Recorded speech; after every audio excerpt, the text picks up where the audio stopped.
Salut Internet. Bon, je vous apprends rien, nos voisins de l'autre côté de la Manche, c'est quand même des pros du « on ne fait absolument rien comme les autres ». Ils conduisent à gauche, ils ont un roi, ils sont repérables à 10 km à la plage, ils mangent de la gelée au petit-déj. Bref, leurs îles sont des puits sans fond d'infos insolites en tout genre. So my friends, come on, let's go to the United Kingdom. Yeah, Generic.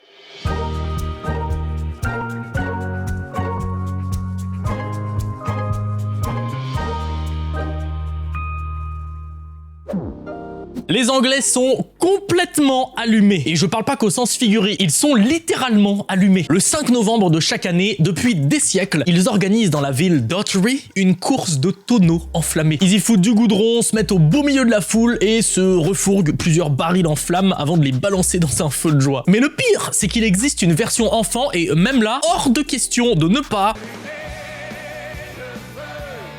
Je sais même plus quoi dire. En vrai, j'aimerais bien tester quand même.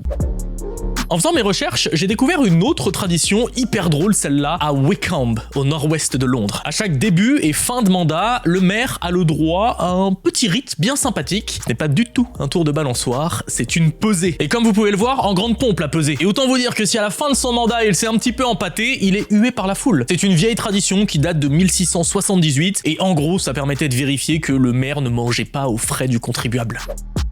Que seraient les Anglais sans leur goût exquis pour la gastronomie? La marmite, la gelée, les haricots sur du pain. Non, vraiment, je déconne. J'ai beau faire un effort, hein, j'adore le pays, hein, mais depuis que j'ai découvert qu'ils mangeaient de la jellied eels, je peux plus rien faire pour eux. De l'anguille en gelée, s'il vous plaît. Vraiment, hein, je suis de nature hyper objective, surtout d'un point de vue gastronomique, mais là, ça a juste l'air infâme.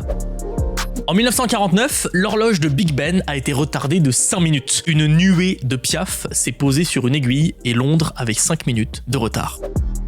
Connaissez-vous Turbo, l'escargot? Eh bien, je l'ai retrouvé dans le Norfolk. Chaque année, depuis les années 60, se déroule le World Snail Racing Championship. Les plus anglophones d'entre vous l'ont compris, les championnats du monde de course d'escargot. Et la distance à parcourir est absolument phénoménale, 33 cm. Et ça va vraiment très très vite, je peux vous dire qu'on n'a même pas le temps de les voir passer. Les plus rapides mettent un peu moins de 3 très longues, extrêmement longues minutes à franchir le parcours. Ça, c'est Londres, mais ça, c'est la ville de Londres. Et oui, ce n'est pas la même chose, messieurs, dames. C'est hyper technique, mais au sein de Londres, il y a une autre commune indépendante qui a plusieurs siècles d'existence et qui s'appelle City of London. J'en ferai peut-être une vidéo, un de ces quatre, tellement c'est what the fuck. Pour vous donner un petit amuse-bouche, ils ont des lois assez spécifiques, ils ont un maire qui porte un costume, qui se balade de temps en temps en carrosse en or, voilà, c'est assez intéressant la City of London. Clairement, le Royaume-Uni n'est pas réputé pour avoir de très hautes montagnes, mais ça n'empêche pas qu'ils ont un bled, Altnahara, qui atteint des sommets en termes de température invivable. Le hameau détient le record du lieu le plus froid du pays, avec moins 27,2 degrés en 1995. Vous me connaissez, quand je découvre un lieu, mon premier réflexe c'est d'aller me balader sur Google Street View, et bon, objectivement, à part un hôtel, il n'y a pas grand chose dans ce bled. Après, vu le site web de l'hôtel, il n'y a pas de doute, ils savent accueillir. Si l'Himalaya a le Yeti, Whittlesea en Angleterre a le Straw Bear, littéralement l'ours de paille, qui défile lors du Straw Bear Day. Historiquement, l'événement avait lieu pour célébrer le début de la période agricole. L'ours passait de maison en maison, obtenait des petits cadeaux comme de la bière, de la nourriture, mais la tradition s'est interrompue à l'aube du XXe siècle pour ne reprendre qu'en 1980. De nos jours, les festivités s'étalent sur plusieurs jours, mais pour résumer, ils déguisent des gars en ours de paille, les escortent en dansant de bar en bar, et le lendemain, ils les brûlent. J'espère quand même qu'ils pensent à enlever les mecs des costumes avant.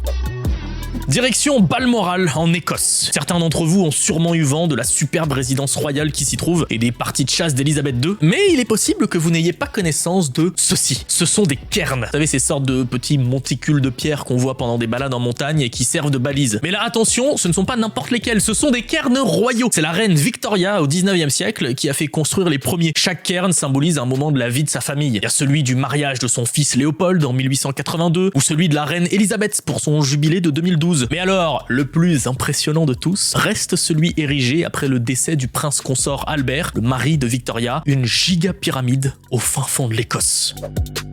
Dans les années 1850, une énorme tempête a balayé les orcades des îles au nord de l'Écosse. Et pour une fois, la tempête, ça a eu du bon. Elle a complètement soulevé les sols et a révélé un village entier du néolithique. Il avait été totalement recouvert de sable. Bon, pour simplifier, parce que honnêtement, moi aussi, néolithique, ça m'aide pas vraiment à me repérer, le site daterait de 3200 à 2500 avant notre ère environ. Et il vaut le détour. Il y a 8 maisons avec foyer, meubles en pierre, mais surtout, il y aurait un drain qui aurait permis peut-être d'évacuer des possibles toilettes dans la mer. On n'est pas sûr, mais dans le doute, des toilettes à la préhistoire, les gars. C'est vraiment la preuve qu'on connaît pas assez cette période. Est-ce que je vous lâcherai pas une autre pépite de la gastronomie anglaise? Je suis certain que les anguilles en gelée, ça vous a pas encore bien mis en appétit. Pas certain que cette tarte vous mette aussi en appétit. Vous l'avez pas vu venir, hein? Ça s'appelle une Stargazy Pie. Parce que les sardines que vous voyez sympathiquement dépasser de la croûte doivent regarder les étoiles, d'après la recette. Après, tout n'est pas à jeter, ils ont des bons fish and chips là-bas. Le 21 octobre 1966, le Royaume-Uni a sûrement connu l'un des plus grands drames de son histoire. C'est à Aberfan, une petite ville minière du Pays de Galles, qu'un terril, une sorte de montagne artificielle faite de résidus des mines, s'est effondré sur le village après des pluies torrentielles. Les habitants ont vu une sorte de coulée de boue, un bon gros glissement de terrain leur foncer sur la poire, et vous vous en doutez, ça n'a malheureusement pas loupé. Ça a complètement enseveli des maisons, mais surtout l'école du village. Le bilan humain est désastreux, 144 morts, dont 116 enfants. L'événement est aussi connu pour avoir été l'une des plus grandes crises dans le règne d'Élisabeth II. Bon, faut dire qu'elle s'est pointée que 8 jours après les éboulements. Ça a été un petit peu pris comme de la grosse indifférence. Mais il semblerait que la reine n'ait pas voulu se rendre sur les lieux pour ne pas déranger les secours en monopolisant l'attention. Chaque année a lieu la cérémonie d'ouverture parlementaire au palais de Westminster, pendant laquelle le monarque fait un discours devant les députés et les lords. Cette vieille tradition, qui est plus solennelle qu'utile, est ultra codifiée et soumise à plein de très vieux rituels qu'il faut absolument respecter. Entre autres, celui de l'otage parlementaire. En gros, un député est détenu en otage à Buckingham Palace et il n'en sort pas tant que le monarque n'est pas rentré sain et sauf au palais. C'est une vieille tradition qui remonterait au règne de Charles Ier au XVIIe siècle. Il n'était pas très copain avec les députés, donc pour s'assurer de pas se prendre un coup de couteau dans le dos, il en prenait un en otage. Et en parlant de royauté, je voulais absolument vous proposer d'écouter cette magnifique version de God Save the Queen, brillamment interprétée par l'armée libyenne.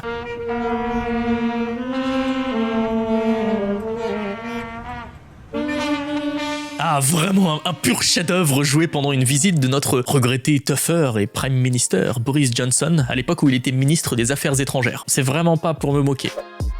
Impossible pour moi de vous parler du Royaume-Uni sans finir par une de ses merveilles géographiques, la grotte de Fingal sur l'île inhabitée de Staffa en Écosse. Ce lieu absolument fascinant s'est formé il y a plus de 60 millions d'années lors d'une explosion volcanique. Ces grandes colonnes que vous voyez là, c'est du basalte, un type de roche volcanique. Et donc, c'est pas possible, hein, on voit bien que ça a été sculpté ton affaire. Eh bien non, messieurs dames, la forme hexagonale des piliers est une réaction de la lave lors de son refroidissement. Ne me demandez pas de rentrer dans la technicité du truc, déjà je comprends pas trop et en plus ça va vous saouler. Et si le lieu vous rappelle la chaussée des géants en Irlande, c'est normal, c'est exactement le même processus qui les a formés. Enfin bref, si vous allez en Écosse, je vous conseille vivement de visiter cette grotte. Après faites attention, d'après la position de ces touristes, la balade a pas l'air tranquille. Est-ce qu'après ce petit tour d'horizon outre-Manche, vous auriez pas vous aussi envie d'aller boire des coups dans un festival anglais complètement what the fuck, ou de vous balader dans des sites millénaires? Quoi qu'il en soit, j'espère que la visite vous a plu. Moi je retourne à la recherche de nouveaux lieux insolites à explorer pour vous faire voyager à nouveau très vite sur cette chaîne, donc n'hésitez pas à vous abonner pour ne pas louper la prochaine excursion. Sur ce, goodbye